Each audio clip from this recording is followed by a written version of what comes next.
ಗಣಪತಯೇ ನಮಃ. ಓಂ ಗಂಗಣಪತಯೇ ನಮಃ. ಓಂ ಗಂಗಣಪತಯೇ ನಮಃ. ಓಂ ಗುರುಭ್ಯೋ ನಮಃ. ಅಸತೋ ಮಾ ಸದ್ಗಮಯ ತಮಸೋ ಮಾ ಜ್ಯೋತಿರ್ಗಮಯ ಮೃತ್ಯೋರ್ಮಾ ಅಮೃತಂ ಗಮಯ. ಓಂ ಶಾಂತಿ ಶಾಂತಿ ಶಾಂತಿ. ಹರಿ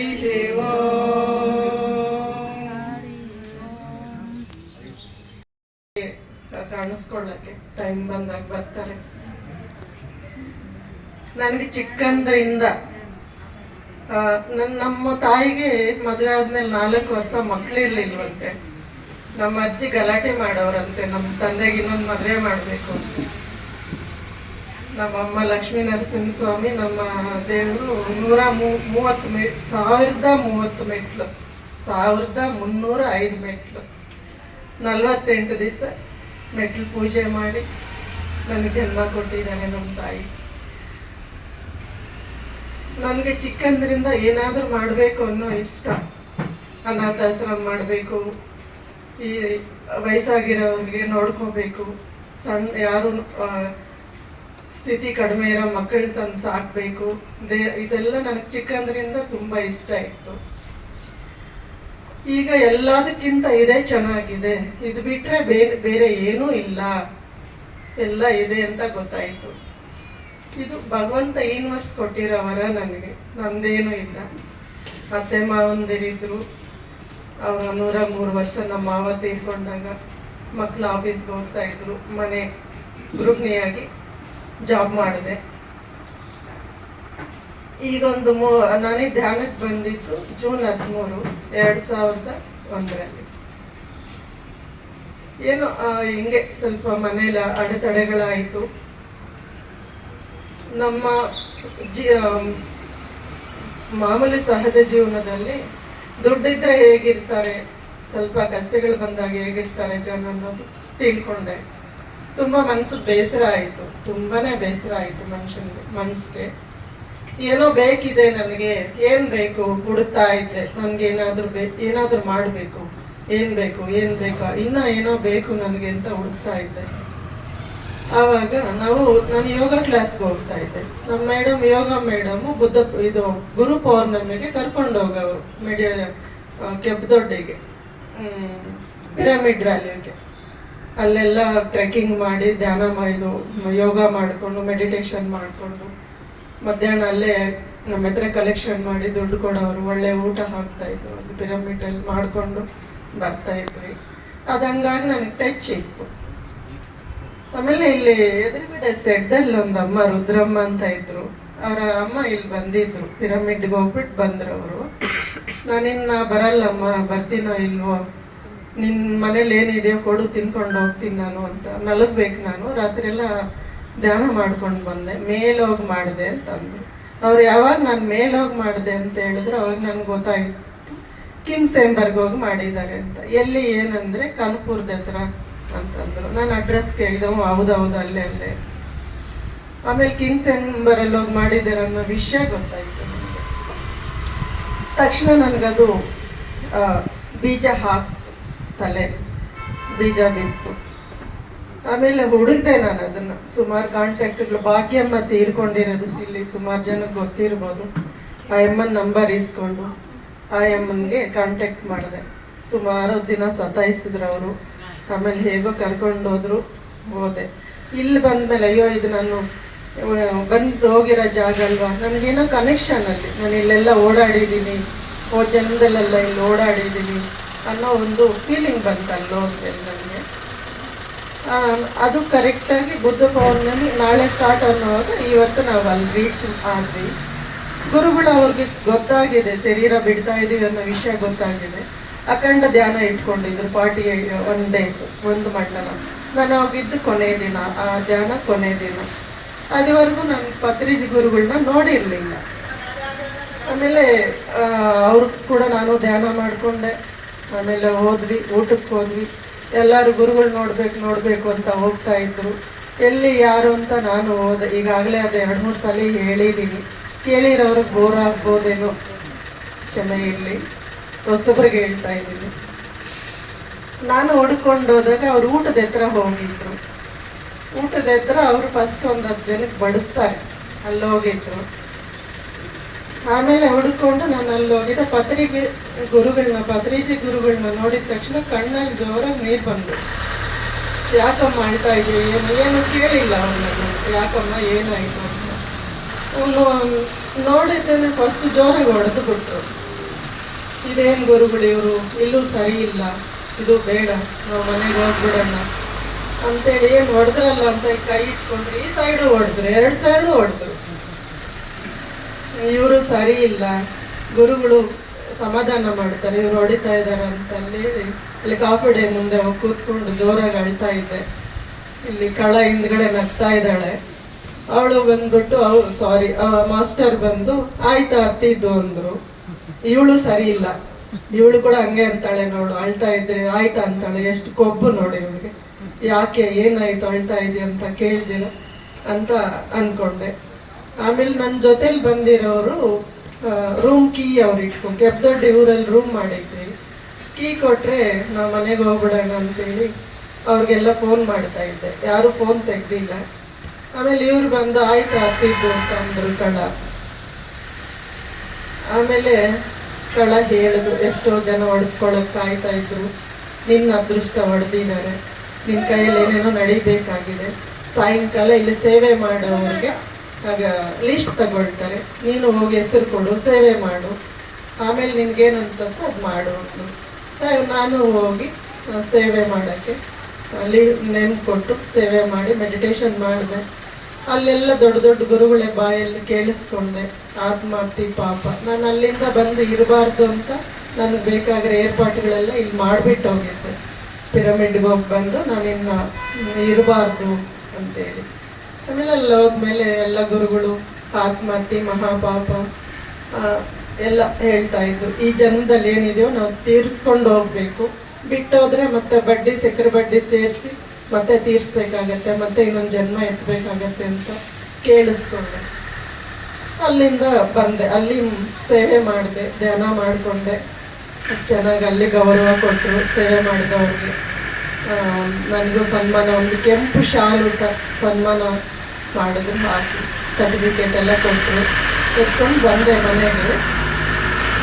ಆಮೇಲೆ ಮನೆಗೆ ಬಂದ ಮೇಲೆ ನಾನೊಬ್ಬಳೇ ಮಾಡಿಕೊಂಡ್ರೆ ಸಾಕ, ಎಲ್ಲರಿಗೂ ಕೊಡಬೇಕು, ಇದನ್ನೆಲ್ಲರಿಗೂ ಒಂದು ಪ್ರಸಾದ ತಿರುಪತಿಯಿಂದ ತಂದರೆ ನಾವು ಒಬ್ಬರೇ ಊಟ ಮಾಡ್ದಂಗೆ ಮಾಡಲ್ಲ ಅಲ್ವಾ, ಪ್ರಸಾದ ತಗೊಳ್ಳಿ ಅಂತ ಎಲ್ರಿಗೂ ಕೊಡ್ತೀವಿ.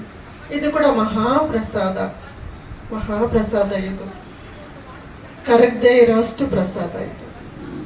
ಆಮೇಲೆ ನಾನು ಇಲ್ಲೇ ಕೂತ್ಕೊಂಡು ಧ್ಯಾನ ಮಾಡ್ಕೊಳ್ಳೋಕ್ಕೆ ಟ್ರೈ ಮಾಡಿದೆ, ನನಗೆ ಗೊತ್ತಾಗಲಿಲ್ಲ. ಈ ಕಳವ್ರ ಮನೆ ಹತ್ರ ಸಾಕರ್ ನಗರಕ್ಕೆ ಅಲ್ಲೊಬ್ಬರ ಮನೇಲಿ ಗ್ರೂಪ್ ಮೆಡಿಟೇಷನ್ ನಡೀತಾ ಇತ್ತು, ಅಲ್ಲಿ ಹೋಗ್ತಾ ಇದ್ದೆ. ಅಲ್ಲಿ ಸಾಯಂಕಾಲ 4 ಗಂಟೆಗೆ ಸ್ಟಾರ್ಟ್ ಮಾಡಿದ್ರೆ 6 ಗಂಟೆ ಆಗೋದು. ಮನೆಗೆ ಬರೋಷ್ಟರಲ್ಲಿ ತುಂಬ ಹೊತ್ತಾಗ್ಬಿಡೋದು, ಟ್ರಾಫಿಕ್, 2 ಬಸ್ ಹಿಡ್ಕೊಂಡು. ಇದು ಸಾಲದು, ನಾನು ಇಲ್ಲೇ ಸ್ಟಾರ್ಟ್ ಮಾಡಬೇಕು ಅಂತ. ಆಮೇಲೆ ನಾನು ವಿರೂಪಾಕ್ಷಿನ ಕರೆದೆ, ಬಂದರು ವಿರೂಪಾಕ್ಷಿ, ನಾನು ಧ್ಯಾನ ಮಾಡಿಸ್ಬೇಕು ಅಂತ ಅಂದು. ಮಾಡೋಣಮ್ಮ ಅಂದ್ರೆ, ಇಲ್ಲಿ ಬೇಡ ವಿರೂಪಾಕ್ಷಿ, ಎಲ್ಲರೂ ನೋಡ್ತಾರೆ, ನಾವು ಕೆಳಗಡೆ ದೊಡ್ಡ ಮನೇಲಿ ಇದ್ದುಕೊಂಡು ಈಗ ಇಲ್ಲಿ ಮೇಲಿದ್ದೀವಿ, ಪದ್ಮ ಈಗ ಮೇಲಿದ್ದಾರೆ ಅಂತೆಲ್ಲ ಗೊತ್ತಾಗ್ಬಿಡತ್ತೆ. ನನ್ಗೆ ಅವಾಗ ದುಡ್ಡು, ದೊಡ್ಡ ಮನೆ, ಕಾರು, ಒಡವೆ ಇದ್ರೇನೆ ಪರಿಚಯ ಅನ್ನೋದೊಂದು ಗೊತ್ತಿತ್ತು. ಆಮೇಲೆ ಏನಾಗಲ್ಲಮ್ಮ ಇಲ್ಲೇ ಮಾಡೋಣ ಅಂತ ಅಂದ್ರು. ನನ್ನ ಫ್ರೆಂಡ್ಸ್ನ ಒಂದಿಬ್ಬರನ್ನ ಕರೆದೆ, ರಾಧಮ್ಮ ಅಂತ ಇಲ್ಲೆಲ್ಲ ಇದ್ದಾರೆ, ರಾಧಮ್ಮ, ಇನ್ನೊಬ್ರು ಒಳ್ಳೆಯಮ್ಮ ಅಂತೇಳಿ, ಅವರಿಬ್ಬರನ್ನು ಕರೆದೆ. ಬಂದು ಮಾಡಿದ್ವಿ. ನಾವು 5 ಜನ ಸೇರ್ಕೊಂಡು ಮಾಡಿದ್ವಿ. 3 ಜನ ಫ್ರೆಂಡ್ಸ್ ಬಂದರು, ನಾನು ವಿರೂಪಾಕ್ಷಿ 5 ಜನ ಮಾಡಿದ್ವಿ. ಅದಾದ್ಮೇಲೆ 2ನೇ ವಾರ 13 ಜನ ಬಂದರು. ಅದಾದ್ಮೇಲೆ ಮಿರಾಕಲ್ ಏನು ಅಂದರೆ, ಆ ಸಾಕರ್ ನಗರ ಮನೆಗೆ ಹೋದಾಗ ಅಲ್ಲಿ ಪ್ರೇಮನಾಥ್ ಗುರುಗಳು ಬಂದಿದ್ರು. ನಾವು ಮನೆ ಕೆಳಗಡೆ ಮನೆ ಹೋದ್ಮೇಲೆ ಇವ್ರನ್ನ ಕರ್ಸಿದ್ರೆ ಚೆನ್ನಾಗಿರೋದು, ಇಲ್ಲಿ ಬೇಡ, ಇಲ್ಲೆಲ್ಲ ಅವ್ರು ಬರ್ತಾರೆ ದೊಡ್ಡ ದೊಡ್ಡ ಗುರುಗಳವರು ಅಂತ ಅಂದ್ಕೊಂಡು ಬೆಳಗಿನ ಜಾವ ಧ್ಯಾನಕ್ಕೆ ಕೂತ್ಕೊಂಡಾಗ ಅಲ್ಲಿ ಲಾಸ್ಟಲ್ಲಿ ಅಲ್ಲಿ ಪತ್ರಿಜಿ ಫೋಟೋ ಪರ್ಮನೆಂಟ್ ಆಗಿ ಇಟ್ಟಿರ್ತೀನಿ ಯಾವಾಗಲೂ. ಅಲ್ಲಿ ಬಂದು ಕೂತಿದ್ದಾರೆ ಪ್ರೇಮನಾಥ್ ಗುರುಗಳು ಕಣ್ಸಲ್ಲಿ ಬೆಳಗಿನ ಜಾವ. ತಿರ್ಗಾ ವಿರೂಪಾಕ್ಷಿಂಗ್ ಕರ್ದ ಈ ಥರ ಆಯಿತು ಅಂತ ಫೋನ್ ಮಾಡಿ ಕೊಟ್ಟೇ ಬಿಟ್ರು ಅವ್ರಿಗೆ ಮಾತಾಡಿ ಅಂತ. ನಾನು ವಿಷಯ ಹೇಳಿದೆ, ಗುರುಜಿ ಈ ಥರ ನನ್ನ ಕಣ್ಸಲ್ಲಿ ನೀವು ಬಂದಿದ್ರಿ, ಒಂದ್ಸತಿ ಬಂದು ನೀವು ಧ್ಯಾನ ಮಾಡ್ಬೇಕಿಲ್ಲಿ ಅಂತ, ಕ್ಲಾಸ್ ತಗೋಬೇಕು ನೀವು ಅಂತ ಹೇಳಿದೆ. ಅವರು ಬೇರೆ ಯಾರಿಗೆ ಹೆಸರು ಕೊಟ್ಬಿಟ್ಟಿದ್ರು, ಅಪಾಯಿಂಟ್ಮೆಂಟ್ ಕೊಟ್ಟಿದ್ರು, ಅದನ್ನ ನಾನು ನೋಡ್ಕೊಂಡು ಹೇಳ್ತೀನಿ ಅಂತ. ತಿರ್ಗಾ ನಮ್ಮ ತಂದೆದು ತಿಥಿ ಇತ್ತು ಸಹಕಾರ ನಗರದ ಹತ್ರ ತಮ್ಮನ ಮನೆ ಇತ್ತು, ಅಲ್ಲಿದ್ದೆ. ನಾನು ಗುರುಗಳನ್ನ ಕರೆದಿದ್ದು ಮಂಗಳವಾರ, ಅಪ್ಪದು ತಿಥಿ ಬುಧವಾರ ಇತ್ತು. ಬುಧವಾರ ಫೋನ್ ಮಾಡಿ ಪ್ರೇಮನಾಥ್ ಗುರುಗಳೇ ಫೋನ್ ಮಾಡಿ ಅದು ಕ್ಯಾನ್ಸಲ್ ಆಯ್ತು, ನಾಳೆ ಬರ್ತೀನಿ ತಗೊಮ್ಮ ಅಂದರು. ನನಗೆ ತಡ್ಕೊಳಕ್ಕಾಗಲಿಲ್ಲ ಖುಷಿನ. ಬೇಗ ಮೆಟ್ರೋ ಹಿಡ್ಕೊಂಡು ಬಂದು ಬೆಳಗ್ಗೆ ಗುರುಗಳು ಬರ್ತಾರೆ ಬುಧವಾರ ಸಾಯಂಕಾಲ ಬಂದೇನು ಬೇಕೋ ಎಲ್ಲ ಬೇಗ ಇಡೀ ರಾತ್ರಿ ನಿದ್ದೆ ಮಾಡಿದ್ರೆ ಎಲ್ಲ ರೆಡಿ ಮಾಡಿಕೊಂಡು ಮನೇಲೆ ಅಡುಗೆ ರೆಡಿ ಮಾಡಿದೆ. 170 ಜನಕ್ಕೆ ಅಡುಗೆ ಆಯಿತು. ಬೆಳಗ್ಗೆ ಕಳ ಬಂದೆಲ್ಲ ಮಾಡ್ತಾ ಇತ್ತು. ಆವತ್ತು 3ನೇ ವಾರನೇ 70 ಜನ ಬಂದರು. ಫಸ್ಟ್ 5 ಜನ ಮಾಡಿದ್ದು, 2ನೇದು 13 ಜನ ಆಯಿತು. ಆಮೇಲೆ 70 ಜನ ಬಂದರು. ಏನೋ ಮನೇಲಿ ಮಾಡಿದ ತಿಂಡಿನ ತಿನ್ಕೊಂಡೋಗಿ ಊಟದ ಟೈಮಲ್ಲ ಅಂತ ಅಂದ್ಕೊಂಡೆ. ಯಾವಾಗಲೂ ಪ್ರೇಮನಾಥ್ ಗುರುಗಳು ಬಂದೋದ್ರ ಆ ದಿನದಿಂದ 48 ದಿನ ಅನ್ನದಾನ ಇಟ್ಕೊಂಡೆ. ಪ್ರತಿ ಗುರುವಾರ 40 ಜನಕ್ಕೆ ಅಡುಗೆ ಮಾಡ್ತಾ ಇದ್ದೆ. 11ರಿಂದ 1 ಗಂಟೆ ಅವರ್ ಕ್ಲಾಸ್. ಅದು 48 ಡೇಸ್ ಆಯಿತು. ಅದಾದ್ಮೇಲೆ ರ್ಯಾಲಿ ಆಯಿತು. ಅದರಷ್ಟಕ್ಕೆ ಅದು ಹೇಗೆ ನಡೀತಾ ಇದೆ, ನಡ್ಕೊಂಡು ಬರ್ತಾ ಇದೀವಿ ನನಗೆ ಗೊತ್ತಾಗ್ತಾ ಇಲ್ಲ. ನಾನು ಮಾತ್ರ ಇದಕ್ಕೆ ಮೀಸಲಾಗಿ ಇಟ್ಕೊಂಡಿದ್ದೀನಿ, ಇದರಲ್ಲಿ ಇನ್ವಾಲ್ವ್ ಆಗಿ ಮಾಡ್ಕೊಂಡು ಬಂದೆ. ಈ 108ನೇ ವಾರ ಹಿಂಗೆ ನಡೆಯುತ್ತೆ ಅಂತ ನನಗೆ ನಿಜವಾಗ್ಲೂ ಗೊತ್ತಿರಲಿಲ್ಲ. ಎಷ್ಟೋ ನಮ್ಮ ಮನೆಯವರು, ತಮ್ಮ, ನಮ್ಮ ತಂದೆ, ನಮ್ಮ 2-3 ಜನ ತೀರ್ಕೊಂಡ್ರು. ಆವಾಗ ಕೂಡ ನಾನು ಇದನ್ನ ನಿಲ್ಲಿಸ್ಲಿಲ್ಲ. ಸ್ವಂತ ತಮ್ಮ ತೀರ್ಕೊಂಡಿದ್ರು, ಆ ದಿನ ಕೂಡ ನಾನು ನಿಲ್ಲಿಸ್ಲಿಲ್ಲ. ಮಾಡಲೇಬೇಕು ಅಂತ ನಡ್ಕೊಂಡು ಬಂತು. ಈ 108 ವಾರಕ್ಕೆ 1 ವಾರ ಕೂಡ ಮಿಸ್ ಆಗಿಲ್ಲ. ಇದು ನನ್ನ ಮಿರಾಕಲ್. 1 ವಾರ ಮಿಸ್ ಆಗಬೇಡ. 108ನೇ ವಾರ ಇವತ್ತು ನಡೀತಾ ಇದೆ. ಇದು ಭಗವಂತ ನನಗೆ ಕೊಟ್ಟ ಭಾಗ್ಯ ಅನ್ಕೊಳ್ತಾ ಇದ್ದೀನಿ. ಇದಕ್ಕಿಂತ ಇನ್ನ ಏನ್ ಬೇಕು? ಸಾಕು. ಇಲ್ಲಿ ಎಷ್ಟೋ ಜನಕ್ಕೆ ಧ್ಯಾನ ಅಂದ್ರೆ ಏರಿಯಾದಲ್ಲಿ ಗೊತ್ತಿಲ್ಲ. ಎಲ್ಲರೂ ಧ್ಯಾನಿಗಳಾಗಬೇಕು, ಎಲ್ಲರೂ ಧ್ಯಾನ ಮಾಡಬೇಕು. ನಾವು ಮನ್ಸು ಮಾಡಿದ್ರೆ ಎಲ್ಲ ಆಗತ್ತೆ. ನಾವು ಒಂದ್ ಹೆಜ್ಜೆ ಮುಂದಕ್ಕೆ ಹಾಕಿದ್ರೆ ಸಾಕು. ಪತ್ರಿಜಿ ನಮ್ ಜೊತೆ 100 ಹೆಜ್ಜೆ ಹಾಕ್ತಾ ಇದ್ದಾರೆ. ಇಲ್ಲಿ 100 ಹೆಜ್ಜೆ. ನನಗೆ ಆಶ್ಚರ್ಯ ಆಗತ್ತೆ. ಫಸ್ಟ್ ಒಂದು ಟೀಮ್ ಇತ್ತು ಇಲ್ಲಿ, ಅದು ಬೇರೆ ಬೇರೆ ಕಡೆ ಧ್ಯಾನಗಳು ಮಾಡ್ಸಕ್ ಹೋದ್ರು. ಏನ್ ಮಾಡೋದು ಈಗ, ನಾನು ಮಾಡೋಣ ನಿಲ್ಲಿಸ್ಬಿಡೋಣ ಅನ್ಕೊಂಡಿದ್ದೆ. ತಿರ್ಗಾ ಇನ್ನ ಬಾಹುಬಳಿ ಸಾರು, ಶ್ರೀನಿವಾಸು, ಕೃಷ್ಣ, ಯೋಗೇಶು, ಈ ನಾಗರಾಜು ಅಂತ ಹಿಂದ್ಗಡೆ ನಿಂತಿದ್ದಾರೆ, ನಾಗರಾಜು, ಈ ತರ ಬಂದು ಹಮ್ಮಿಕೊಂಡು ಇದನ್ನ ಮುಂದುವರ್ಸ್ಕೊಂಡು ಹೋಗ್ತಾ ಇದ್ದಾರೆ. ಅಕ್ಕ ಅಕ್ಕ ಅನ್ನೋದು, ಅಮ್ಮ ಅನ್ನೋದು, ಅಕ್ಕ, ಎಲ್ಲ ತರ ಪಾತ್ರೆಗಳಾಗ್ಬಿಟ್ಟಿದ್ದೀನಿ ನನಗೆ ಇಲ್ಲಿ. ಅಮ್ಮ, ಅಕ್ಕ, ತಂಗಿ, ಮಗು ಅನ್ನೋದು ಎಲ್ಲ ತರ ಪಾತ್ರೆಗಳಾಗಿದೆ ಹೀಗೆ ಇಲ್ಲಿ. ತುಂಬಾ ಖುಷಿ ಆಗ್ತಾ ಇದೆ. ನಾನು ನಿಜವಾಗ್ಲೂ ಹೇಳ್ತಾ ಇದ್ದೀನಿ, ನಾವೇನಾದ್ರೂ ಗಟ್ಟಿ ಸಂಕಲ್ಪ ಇಟ್ಕೊಂಡು ಒಳ್ಳೆ ಕೆಲ್ಸಕ್ಕೆ, ವಿಶ್ವ ಕಲ್ಯಾಣಕ್ಕೋಸ್ಕರ ನನ್ನ ಎಕ್ಸ್ಪೀರಿಯನ್ಸ್ ಹೇಳ್ತಾ ಇದ್ದೀನಿ. ನಾನು ಬರ್ಕೊಂಡಿಲ್ಲ, ಏನು ಪೇಪರ್ ಇಟ್ಕೊಂಡು ಅದನ್ನ ನೋಡಿ ಹೇಳ್ತಾ ಇಲ್ಲ. ನನ್ಗೆ ಏನ್ ಸಂದೇಶ ಬರ್ತಾ ಇದೆಯೋ, ಪತ್ರಿಜಿ ನನ್ಗೆ ಏನ್ ಸಂದೇಶ ಕೊಡ್ತಾ ಇದ್ರು, ನನ್ನಲ್ಲಿ ಏನ್ ನಿಜ ಇದೆಯೋ ಅದನ್ನೇ ನಾನು ಹೊರಗಡೆ ಇಡ್ತಾ ಇದ್ದೀನಿ. ಇದಕ್ಕೋಸ್ಕರ ನಾನೇನು ಪೆನ್ನು ಪೇಪರ್ ತಗೊಂಡು ಬರ್ಕೊಂಡು ಹುಡ್ಕೊಂಡು ಹೇಳ್ತಾ ಇಲ್ಲ. ಒಳ್ಳೆ ಕಾರ್ಯಕ್ಕೋಸ್ಕರ ಬರೀ ನನಗೆ ಇನ್ನೊಂದು ಮೇಲ್ ಮನೆ ಕಟ್ಟಬೇಕು, ಇನ್ನೊಂದು 4 ಬಳೆ ಮಾಡಿಸ್ಕೋಬೇಕು, ಇನ್ನ ಮಕ್ಕಳಿಗೆ ಅವ್ರ ಮಕ್ಕಳಿಗೆಲ್ಲ ಆಸ್ತಿ ಮಾಡಬೇಕು, ಇದರಲ್ಲೇ ನಾವಿರ್ತೀವಿ. ನಾವು ಎಲ್ಲ ಬಿಟ್ಟು ಶರಣಾಗತಿ ಆದ್ರೆ ನಮಗೆಲ್ಲ ಭಗವಂತ ನಮ್ಮ ಜೊತೆಯಲ್ಲಿದ್ದು ನಮ್ಗೆ ಏನ್ ಬೇಕೋ ಕೊಡ್ತಾನೆ. ಇದನ್ನ ಮಾರ್ಕೊಳ್ಳೋಕ್ಕಾಗಲ್ಲ, ಕಳ್ಕೊಳ್ಳೋಕ್ಕಾಗಲ್ಲ. ಬರೀ ನಮ್ಮ ಫ್ಯಾಮ್ಲಿಗೆ ಮಾಡ್ಕೊಂತೀವಿ. ನನಗೆ ಚಿಕ್ಕಂದ್ರಿಂದನೂ ಇತ್ತು. ನಾವು ನಮ್ಮ ಅಪ್ಪ ಫಾರ್ಮರು, ವ್ಯವಸಾಯ ಮಾಡೋರು. ನಮ್ಮಪ್ಪ ಸೇರಲ್ಲಿ ಅಳತೆ ಮಾಡಿಕೊಟ್ರು ಕೂಡ ನಿಜವಾಗ್ಲೂ ಹೇಳ್ತಾ ಇದ್ದೀನಿ, ಅವ್ರೆಷ್ಟು ಕಷ್ಟ ಬೀಳ್ತಾರಲ್ಲ, ಇದೇನು ಅಳತೆ ಮಾಡಿಕೊಡ್ತಾರೆ ನಮ್ಮಪ್ಪ ಅಂತ. ಅವ್ರು ಎಷ್ಟು ಕೊಡ್ತಾರೆ ಅದನ್ನ ಅಷ್ಟು ಕೊಟ್ಬಿಡೋದು ನನಗೆ ಗೊತ್ತಿಲ್ದಿರ ಅವ್ರಿಗೆ, ಕೆಲಸ ಮಾಡೋವ್ರಿಗೆ. ಆ ಥರ ನನಗೆ ಯಾವಾಗಲೂ ನನಗಿಲ್ಲ ಅಂದ್ರೆ ಇನ್ನೊಬ್ಬರು ಕೊಡೋ ಭಾವನೆ ನಂದು. ತುಂಬ ಮಿರಾಕಲ್ ನನ್ನ ಇಲ್ಲಿಗೆ ಚಿಕ್ಕಂದ್ರಿಂದ ಬೇಕಾದಷ್ಟು ಮಿರಾಕಲ್ ನಡೆದಿದೆ ನನಗೆ. ನಾವು ಒಳ್ಳೆ ಸಂಕಲ್ಪ ಇಟ್ಕೊಂಡು ಏನು ಮಾಡಿದ್ರು ಭಗವಂತ ನಮ್ಮ ಜೊತೆ ಇದ್ದು ನಡೆಸ್ಕೊಡ್ತಾನೆ.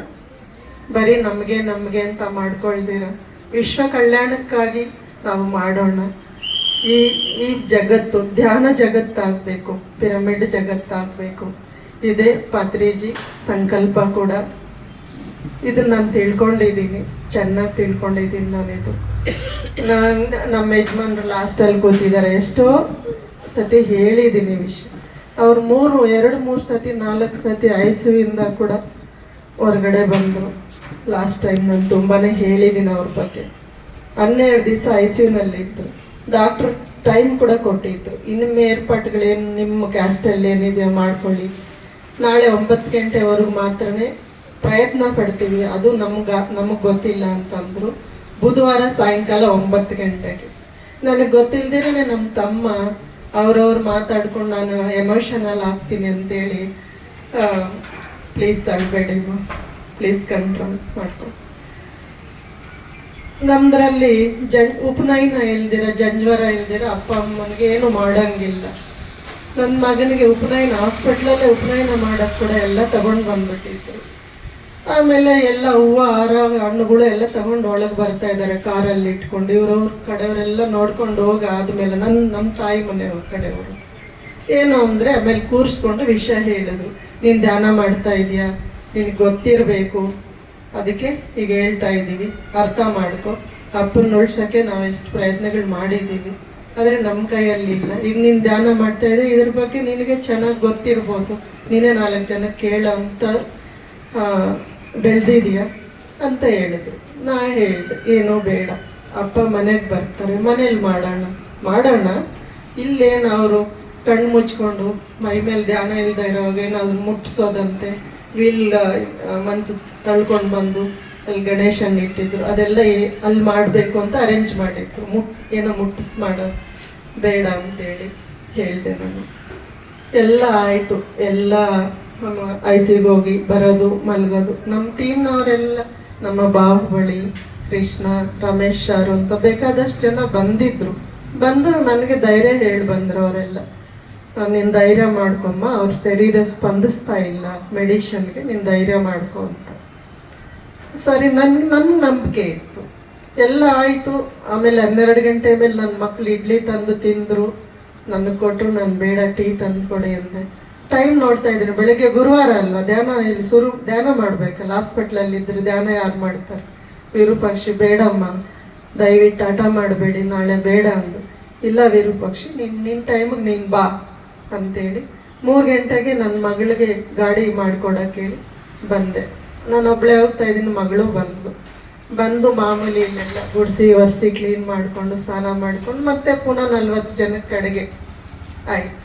ಬಾಹುಬಳಿ ಸರ್ 2 ಅವರು ಮೌನ ಧ್ಯಾನ ಮಾಡಿಸಿದ್ರು ಅವತ್ತು. ಸತ್ಸಂಗ ಬೇಡ, ವಾಸುದೇವರಾಜ್ ಸರ್ ಚೆನ್ನಾಗಾಗಿ ಮನೆಗೆ ಬರಲಿ ಅಂತೇಳಿ ನಮ್ಮ ಬಾಹುಬಳಿ ಸರ್ ಮೌನ ಧ್ಯಾನ ಮಾಡಿಸಿದ್ರು. ಆಯಿತು. ಆವಾಗ ಗೊತ್ತಾಯ್ತು ಎಲ್ರಿಗೂ. ತುಂಬ ಅಳವ್ರು ನಿಮ್ಮ ಥರ ಹತ್ರು, ಖುಷಿ ಪಟ್ಟರು. ಒಂದು ಅಮ್ಮ ಹಾಡು ಹೇಳಿದ್ರು, ಎಲ್ಲೇ ಇರು ಹೇಗೆ ಇರು ಅನ್ನೋದು ಒಂದು ಕನ್ನಡ ಹಾಡನ್ನು ಹೇಳಿದ್ರು ಅವ್ರಿಗೆ. ಎಲ್ಲ ಆಯಿತು. ಮತ್ತೆ ಮಾಮೂಲಿಲೆಲ್ಲ ಕ್ಲೀನ್ ಮಾಡಿ ಉಳಿದಿದ್ದೆಲ್ಲ ಅವ್ರು ಇವ್ರು ಕೊಟ್ಟು ಕ್ಲೀನ್ ಮತ್ತೆ ಹಾಸ್ಪಿಟ್ಲಿಗೆ ಹೋಗಿ ಒಳಗೆ ಹೋಗೋಣ ಬೇಡವಾ ಅಂತ ಮೇಲ್ಗಡೆ ರೂಮ್ ಕೊಟ್ಟಿದ್ರು. ಅಲ್ಲೇ ಒಂದು ಸ್ವಲ್ಪ ಧ್ಯಾನ ಮಾಡಿಕೊಂಡು ಮತ್ತೆ ರೂಮ್ ಒಳಗಡೆ ಹೋಗ್ಬಿಟ್ಟು ಬಂದೆ. ಮತ್ತೆ ಇನ್ನೊಂದು ಸತಿ ಅವ್ರು ಟೈಮ್ ಕೊಟ್ಟಿದ್ರಲ್ಲ, ಆ ಟೈಮ್ಗೆ ಹೋದೆ 9 ಗಂಟೆಗೆ. ಹೋಗ್ಬಿಟ್ಟು ಇವ್ನು ಮುಟ್ಟಿದೆ, ನಮ್ಮ ಯಜಮಾನ್ ಮುಟ್ಟಿದ್ರೆ ಬೆರಳುಗಳು ಹಿಂಗೆ ಆಡಿಸಿದ್ರು. ಇವ್ರು ಗೊತ್ತಾಯಿತು ನನಗೆ, ಅವ್ರಿಗೆ ಚೆನ್ನಾಗಾಗಿದೆ ಅಂತ. ಇನ್ನು ಖುಷಿ. ಸ್ವಲ್ಪ ಹೊತ್ತು ಆದಮೇಲೆ ಕಾಫಿ ಕೇಳಿದ್ರು, ಫುಲ್ ಇದಾದ್ರು. ಈ ಥರ ಮಿರಾಕಲ್ಗಳು ತುಂಬ ಬೇಕಾದಷ್ಟು ನಡೆದಿದೆ ನನಗೆ. ನಾನೇನಾದ್ರೂ ತಿನ್ನಬೇಕು ಅಂದ್ಕೊಳ್ಳಿ, ಯಾರ ಕಡೆಯಿಂದನಾದರೂ ಅದಾಗತ್ತೆ. ಇವತ್ತು ಇದೇ ಹೇಳ್ತಾ ಇದ್ದೀನಿ, ಮಿರಾಕಲ್ಲು. ರಾತ್ರಿ 3 ಗಂಟೆವರೆಗೂ ಎಲ್ಲ ಮುಗಿಸ್ಕೊಂಡೆ. ಏನೇನು ಬೇಕು ಅಲ್ಲಿ ಬಡ್ಸೋಕ್ಕೆ ಸೌಟುಗಳಿಂದ ತೊಳೆದಿಟ್ಟು ಇವತ್ತು ಸಿದ್ಧತೆಗಳಿಗೆ ಏನು ಬೇಕು. ನನಗೆ ಎಲ್ಲರ ಮುಂದೆ ತಲೆ ಓಡಲ್ಲ. ನಾನು ಒಬ್ಬಳೇ ಇದ್ದರೆ ಏನು ಬೇಕು ಆರ್ಡರ್ ಆಗಿ ಮಾಡ್ಕೊತೀನಿ. ನಾನು ಅದಕ್ಕೆ ಅಭ್ಯಾಸ. ನನಗೆ ಚಿಕ್ಕ ಮಕ್ಕಳಿಂದ ನಮ್ಮ ಮಕ್ಕಳು ಮಲಗಿಸ್ಬಿಟ್ಟು ಎಲ್ಲ ಮಾಡ್ಕೊಂಡು ಎಲ್ಲ ಎತ್ತಿಟ್ಬಿಟ್ಟು 3 ಗಂಟೆಗೆ ಧ್ಯಾನಕ್ಕೆ ಕೂತ್ಕೊಂಡೆ. 4 ಗಂಟೆವರೆಗೂ ಧ್ಯಾನ ಮಾಡಿದೆ. ಹಂಗೆ ನಿದ್ದೆ ಹೋಗ್ಬಿಟ್ಟಿದ್ದೀನಿ. ಬೆಳಗ್ಗೆ ಎದ್ದೊಳ್ತೀನಿ, ಟೈಮು 5:30 ಆಗ್ಬಿಟ್ಟಿದೆ. ಕೃಷ್ಣ ಏನು ಮಾಡೋದು, ಎಷ್ಟೊಂದು ಕೆಲಸ ಇದೆಯಲ್ಲ, ಏನು ಮಾಡೋದು ಅಂತ ಇನ್ನೂ ಬೀಗನೇ ತೆಗ್ದಿಲ್ಲ. ನಾಗರಾಜ್ ಅನ್ನೋರು ಇಲ್ಲೆಲ್ಲ ಇದ್ದಾರೆ. ನಾಗರಾಜು ಬಂದು ಅಮ್ಮ ಕೀ ಕೊಡಿ ಬೀಗ ತೆಗಿತೀನಿ ಅಂತ ಗೇಟ್ ಬೀಗಕ್ಕೆ ಕೇಳ್ತಾ ಇದ್ದಾರೆ. ಅವ್ರು ಬಂದು ನೋಡು. ಆಮೇಲೆ ಒಬ್ಬೊಬ್ರೆ ಕಸ ಕೂಡ ಗುಡಿಸ್ಕೊಟ್ರು. ನಾಗರಾಜ್ ಫುಲ್ಲು ಕಸ ಗುಡಿಸಿ ಬಂದರು. ಅದಾದ ಕೆಲ್ಸಕ್ಕೆ ಆಯಿತು. ನಾವು ಒಳ್ಳೆ ಕೆಲ್ಸಕ್ಕೆ ನಾನು ಆವಾಗಲೂ ಹೇಳಿದ್ದೀನಿ, ಒಂದು ಹೆಜ್ಜೆ ಹಾಕಿದ್ರೆ ನಮ್ಮ ಹಿಂದ್ಗಡೆನೂ ಲಕ್ಷ್ಮಿ ಚೂಡಾಮಣಿ ಮೇಡಮ್ ಇವರೆಲ್ಲ ಬಂದಿದ್ದಾರೆ, ಅವರು ನಡೆಸ್ತಾ ಇದ್ದಾರೆ. ಒಂದು ಹೆಜ್ಜೆ ನಾವು ಹಾಕಿದ್ರೆ ಸಾಕು, ನಮ್ಮ ಜೊತೆ 100 ಹೆಜ್ಜೆ ಹಾಕ್ತಾರೆ ಪತ್ರಿಜಿ ಗುರುಗಳು, ಪ್ರಕೃತಿ ಮಾತೆ ಎಲ್ಲರೂ. ತುಂಬ ಚೆನ್ನಾಗಿದೆ, ಮಾಡ್ಕೊಂಡು ಹೋಗೋಣ. ನಾನು ಇಷ್ಟು ಮಾಡ್ಕೊಂಡು ಬಂದಿದ್ದೀನಿ ಅಂದರೆ ಮನ್ಸು ಮಾಡಬೇಕು, ಗಟ್ಟಿ ಸಂಕಲ್ಪ ಇರಬೇಕು. ಸಂಕಲ್ಪದ ಮುಂದೆ ಬೇರೆ ಯಾವ ಕೋರ್ಟು ಮೆಡಿಷನ್ ಆಗಲಿ ಟೇಷನ್ ಆಗಲಿ ನಾನೆಲ್ಲ ನೋಡ್ಬಿಟ್ಟಿದ್ದೀನಿ ಈ ವಯಸ್ಸಿಗೆ. ನನ್ನ ಅನುಭವಗಳು ಹೇಳ್ತಾ ಇದ್ದೀನಿ. ಗಟ್ಟಿ ಸಂಕಲ್ಪ ಇರಬೇಕು. ಖಂಡಿತವಾಗಿ ಪ್ರಹ್ಲಾದನ ಚರಿತ್ರೆ ನಿಮಗೆ ಗೊತ್ತಿರ್ಬೋದು. ಎಷ್ಟು ಇದು ಮಾಡ್ತಾರೆ ಅವರ ಅಪ್ಪ. ಅವನು ಏನು ಮಾಡ್ತೀರೋ ಮಾಡಿ, ನನ್ನ ನಾರಾಯಣ ಬರ್ತಾನೆ ಕಾಪಾಡ್ತಾನೆ. ಗಟ್ಟಿ ಸಂಕಲ್ಪ ಇಟ್ಕೊಂಡು ಏನಾಗಲ್ಲ ಅವನಿಗೆ. ಅವನು ಅನ್ಕೊಂಡಿದ್ದೆ ನಡೆಯುತ್ತೆ. ಗಟ್ಟಿ ಸಂಕಲ್ಪ ಇಟ್ಕೊಂಡು ನಾವು ಸ್ಟಾರ್ಟ್ ಮಾಡಿದ್ರೆ ಏನು ಬೇಕಾದ್ರೂ ಸಾಧಿಸ್ಬೋದು. ಹೆಣ್ಣು ಮನ್ಸು ಮಾಡಿದ್ರೆ ಏನು ಬೇಕಾದರೂ ಸಾಧಿಸ್ಬೋದು. ಒಳ್ಳೆ ಉದ್ದೇಶ ಇರಬೇಕು, ಒಳ್ಳೆ ಸಂಕಲ್ಪ ಇರಬೇಕು. ಪ್ರತಿಯೊಂದು ಗಂಡಸರಿಂದೇನೂ ಒಂದು ಹೆಣ್ಣು ಇರಬೇಕು, ಹೆಣ್ಣು ಜೊತೆನೂ ಒಂದು ಗಂಡಸರು ಇರ್ಬೇಕು. ಗಂಡಸರು ಹೆಂಗಸರು ಅನ್ನೋ ಭೇದ ಭಾವ ಎಲ್ಲ ಸಮವೇ. ಶರೀರಗಳಿದು ಗಂಡು ಹೆಣ್ಣು ಅಂತ. ಇದು ಕೈ, ಅದು ಕಾಲು, ಬಾಯಿ ಅಂತ. ನನ್ನ ಕೈ ನೈನ್ ಕಾಯಿ ನಾವು ಮಾಡಿದ್ದೀವ, ಕೈ ನಾವು ಮಾಡಿದ್ದೀವ, ಕಾಲು ನಾವು ಮಾಡಿದ್ದೀವ, ಕಣ್ಣುಗಳು ನಾವು ಮಾಡ್ಕೊಂಡು ಬಂದಿದ್ದೀವ. ಎಲ್ಲ ಪ್ರಕೃತಿ ಕೊಟ್ಟಿದ್ದೆ ತಾನೆ. ಅವ್ರು ಏನು ಕೊಟ್ಟಿದ್ದಾರೆ ಅವ್ರಿಗೆ ಅರ್ಪಣೆ ಮಾಡೋಣ. ನಾವು ಯಾರು, ಯಾತಕ್ಕೆ ಬಂದಿದ್ದೀವಿ, ಏನು ಮಾಡಬೇಕು, ಎಲ್ಲಿ ಹೋಗ್ಬೇಕು ತಿಳ್ಕೊಳ್ಳೋಣ. ಒಳ್ಳೆ ಕೆಲಸಕ್ಕೆ ಯಾವಾಗಲೂ ಭಗವಂತ ಆಶೀರ್ವಾದ ಮಾಡೇ ಮಾಡ್ತಾನೆ. ಇದು 108 ವಾರ ನಡೆಯುತ್ತೆ ಅಂತ ನನಗೆ ನಿಜವಾಗ್ಲೂ ಗೊತ್ತಿರಲಿಲ್ಲ. ಹೇಗೆ ನಡೀತಾ ಇದೆ ಗೊತ್ತಿಲ್ಲ ನನಗಿದೇ. ಇದು ನನಗೆ ಇದರಲ್ಲಿ ಇನ್ವಾಲ್ವ್ ಆಗಿ ಫುಲ್ಲು ಇನ್ವಾಲ್ವ್ ಆಗಿಬಿಟ್ಟಿದ್ದೀನಿ. ನಾನು ಕರೆದ್ರೆ ಎಲ್ಲರೂ ಬರ್ತಾರೆ ನೋಡಿ. ಈಗ ಹೇಳಿದ್ನಲ್ಲ ಹೆಸರು, ಶ್ರೀನಿವಾಸ್, ಬಾಹುಬಲಿ, ಕೃಷ್ಣ, ಯೋಗೇಶ್ ಅಂತ. ಅವನು ಜನ್ಮದಲ್ಲೇನೋ ನನ್ನ ಮಗನಾಗಿದ್ನೋ ಗೊತ್ತಿಲ್ಲ. ಅವನು ಹೇಳಕ್ಕಾಗಲ್ಲ ಮಾತಿನಲ್ಲಿ, ಅಷ್ಟು ಮಾಡಿ ಹೋಗ್ತಾನೆ. ಅಮ್ಮ ಅಮ್ಮ ಅಂದ್ಕೊಂಡು ಹಿಂದಿಂದನೇ.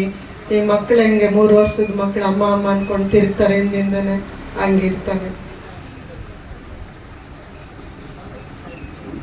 ಒಂದು ಗ್ಲಾಸ್ ಹಿಡ್ಕೊಬೇಕಲ್ಲ ಫ್ರೆಂಡ್ಸ್.